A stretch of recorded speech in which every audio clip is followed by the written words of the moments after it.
Vzhledem ke klesajícímu počtu bratří a sester mezi studenty jsme byli požádáni, abychom dnes krátce požehnali této vánoční akademii. A protože víme, že mezi vámi sedí někteří neslyšící, jako takový malý důkaz, a teď neslyšící přikývnou. Vidíte, nikdo nepřikivuje, takže neslyší. A proto je zde bratr Petr Rychlý a já, sestra Světa Procházková. Bratři a sestry, na úvod se zamysleme, abychom zde vyčistili tu atmosféru. Takže teď taková krátká chvíle vašeho zpytování svědomí.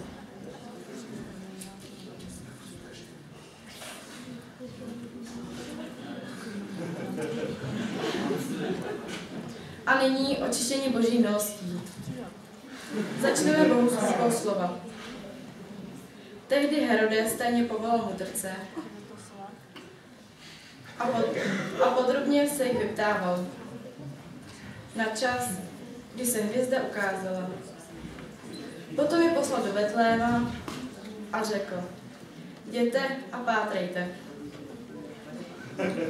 Důkladně.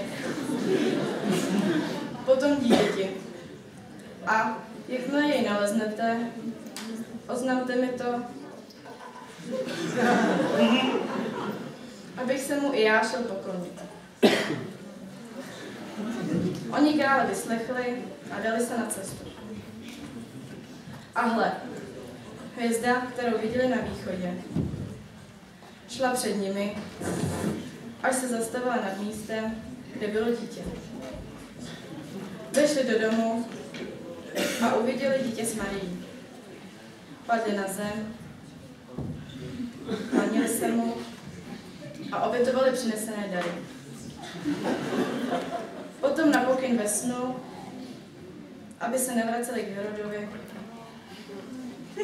jinudy odcestovali do své země.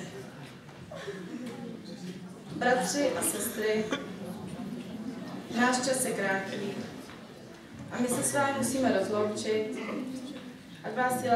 ať vás provází síla. Amen.